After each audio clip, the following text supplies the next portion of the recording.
बिस्मिल्लाहिर्रहमानिर्रहीम। अस्सलाम वालेकुम students, how are you? 10th class कैसे हैं आप? ठीक हैं? 10th क्लास केमिस्ट्री का बच्चों आज का हमारा टॉपिक बेसिमराइजेशन। बच्चों हमारे प्रीवियस लेक्चर में हमने जो है प्योर फॉर्म ऑफ कॉपर को तकरीबन 45% हमने ऑब्टेन किया और अब हम मज़ीद अपने इसी प्रोसेस को नेक्स्ट कंटिन्यू करना चाह रहे हैं और वो हमारा प्रोसेस है बच्चों बेसिमराइजेशन। बेसिमराइजेशन में सबसे पहले हमारे पास जो मोल्टन मैट होगी उसको हम एक पीयर शेप बेसिमर कन्वर्टर के अंदर डालेंगे एज शोज इन फिगर। ये हमारे पास एक पीयर शेप बेसिमर कन्वर्टर है। इसके अंदर हमने सबसे पहले इसको इनलेट करना है, उसके बाद एक तरफ से इसमें एयर आ रही होगी, ठीक है बेटे। और ये स्टील का बना हुआ हमारे पास बेसिमर कन्वर्टर होता है जिसमें हमारे पास मेटालिक कॉपर इसमें हम इनलेट कर देते हैं। उसके बाद हम इसको बेटे क्या करते हैं जी, it is the further heating of molten matte. हम मोल्टन मैट को दोबारा मज़ीद हीट करते हैं in a pear shape Bessemer converter. It is a fixed on a point so it that it can be tilt any direction. ये किसी direction में आगे या पीछे मूव कर सकता होगा। Molten matte is mixed with sand. Molten matte को हम सैंड के साथ मिक्स करेंगे and heated with a hot blast of air through the torques.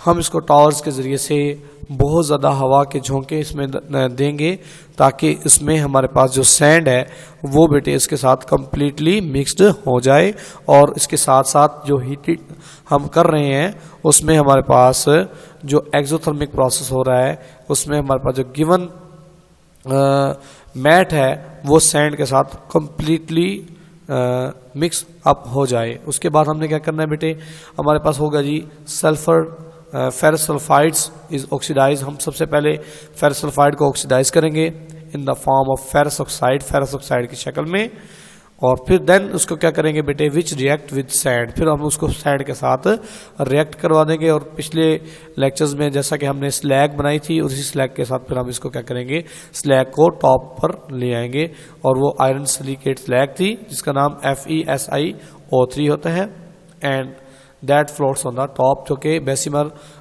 Converter के ऊपर फ्लोट करने लगेगी। फिर हम उसको ऊपर से स्कीम आउट कर सकते हैं।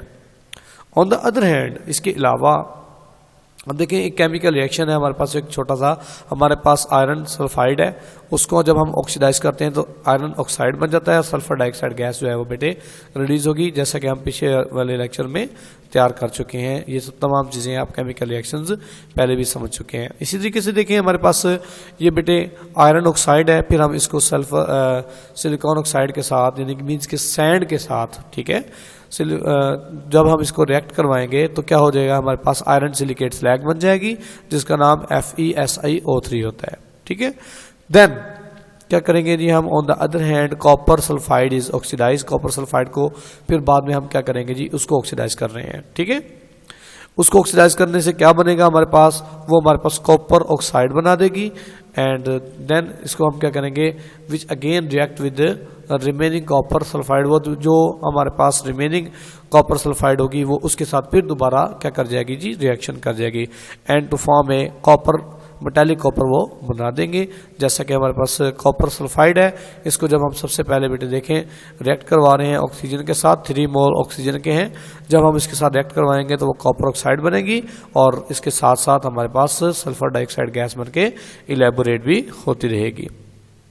इसी तरीके से हमारे पास जो कॉपर ऑक्साइड है, जब हम इसको कॉपर सल्फाइड के साथ देखें, अब यहाँ पर रिएक्शन जो है यहाँ पर भी ऑक्सीडेशन का ही अमल हो रहा है, लेकिन हमारे पास जो प्योर कॉपर है हम क्योंकि वो ऑब्टेन करना चाह रहे हैं, इसी वजह से हम जो गिवन कॉपर है copper oxide and copper sulphide, इन दोनों को आपस में रिएक्ट करवाने के बाद हमारे पास जो प्योर फॉर्म हमारे पास कॉपर की आएगी हम उसको ऑब्टेन कर लेंगे और जो सल्फर और ऑक्साइड हैं हम इनको सल्फर डाइऑक्साइड बनाकर यहाँ से रिलीज कर देते हैं।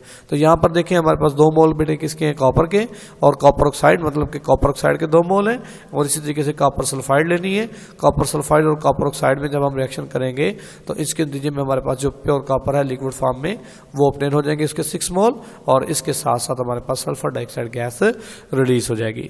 ये सारे का सारा प्रोसेस जो है वो बेसिमर कन्वर्टर में होता है, और बेसिमर कन्वर्टर की यानी कि जो डायग्राम है वो आप अपनी कॉपी पर बनाकर मुझे मेरे नंबर पर व्हाट्सअप कर देंगे। ठीक है, इसकी प्रैक्टिस कीजिएगा।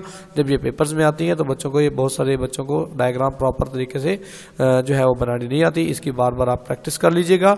और गिवन जो केमिकल रिएक्शंस हैं इनको भी बहुत अच्छे तरीके से बच्चों आपने याद फरमाना है। इसी तरीके से इसका थोड़ा सा मीनिंग पार्ट है जी कि मोल्टन मैट जो होगी उसको हम फिर क्या करेंगे। ठीक है, the molten matte is shifted from the converter to sand mould and it allowed to cool. फिर हम उसको अलग निकालने के बाद उसको ठंडा कर लेंगे। ठीक है, ठंडा करने के बाद क्या होगा, द डिजॉल्व गैस एस्केप, यानी कि जो गैसेज होंगी वो क्या हो जाएगी, यहाँ से एस्केप आउट हो जाएंगी, वो यहाँ से खारिज हो जाएंगी फ्रॉम ए ब्लास्टर में से, यानी कि बेसिमर कन्वर्टर के ब्लास्टर में से जो है वो गैसेज जितनी भी होंगी वो सारी की सारी एस्केप आउट हो जाएंगी on the surface of the solid copper की सरफेस से।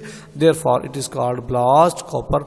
इसी वजह से हम इस कॉपर को ब्लास्ट कॉपर भी कहते हैं। समटाइम शॉर्ट क्वेश्चन आ जाता है कि बेसिमर कन्वर्टर में हम कौन सा कॉपर बनाते हैं, ब्लास्ट कॉपर की मैन्युफैक्चरिंग होती है।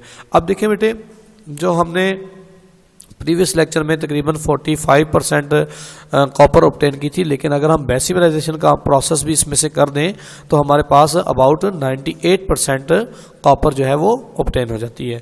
तो इस तरीके से जब हमारे पास 98% कॉपर ऑब्टेन होती है, अभी भी कुछ ना कुछ इसमें इम्प्योरिटीज़ हैं, हम इसको मज़ीद प्योरीफाई करने के लिए एक नेक्स्ट लेक्चर तैयार करेंगे जिसमें हमने इसकी रिफाइनिंग एंड प्योरीफिकेशन पढ़नी होगी। और आप इस पूरे आर्टिकल को बहुत अच्छे तरीके से याद करिएगा। इसको फर्दर हम इलेक्ट्रोलाइज करेंगे। इलेक्ट्रोलाइज करने के बाद हमारे पास तकरीबन 99% कॉपर जो है वो हम ऑब्टेन करना चाहते हैं इन द प्योर फॉर्म। ठीक है, तो आप प्योर फॉर्म को ऑब्टेन करने के लिए हमें नेक्स्ट लेक्चर में रिफाइनिंग वाले चैप्टर यानी कि हम टॉपिक पढ़ेंगे।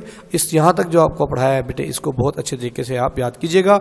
इसकी जो डायग्राम है वो आप बनाने के बाद मुझे अपने मेरे व्हाट्सएप नंबर पर मुझे आप डायग्राम सेंड कर देंगे। अपना ख्याल रखिएगा। अस्सलाम वालेकुम।